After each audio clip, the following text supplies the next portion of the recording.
আসুন মাদককে না বলি, পাড়ায় পাড়ায় ফুটবল ক্রিকেট টিম গড়ে তুলি। এই প্রতিপাদ্যে ফরিদপুরের বোয়ালমারীতে শুরু হয়েছে রায়সাহেব ঈশান চন্দ্র ঘোষ ৮ দলীয় স্মৃতি ফুটবল টুর্নামেন্ট।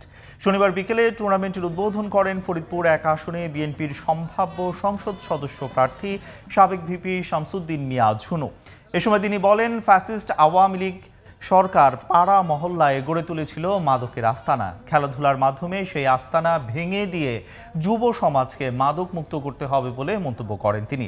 উদ্বোধনী ম্যাচে যশোর কাজীপাড়া স্পোর্টিং ক্লাবকে ৩-২ গোলে হারিয়েছে মধুখালী উপজেলার রাজীব স্পোর্টিং ক্লাব। অনুষ্ঠানে সভাপতিত্ব করেন ফায়ার সার্ভিস সিভিল ডিফেন্সের অবসরপ্রাপ্ত সহকারী পরিচালক মোহাম্মদ সিরাজুল ইসলাম। খেলা সঞ্চালনা করেন টুর্নামেন্ট পরিচালনা কমিটির আহ্বায়ক প্রফেসর মোহাম্মদ শাহিনুল ইসলাম। অন্যান্যের মধ্যে উপস্থিত ছিলেন বোয়ালমারী উপজেলা বিএনপির সম্মেলন প্রস্তুতি কমিটির সদস্য সচিব নাজিম উদ্দিন মিয়া মিলু, সাবেক সাংগঠনিক সম্পাদক মুজিবুর রহমান বাবু, কেন্দ্রীয় কৃষক দলের সদস্য আমিনুল ইসলাম সহ অনেকেই।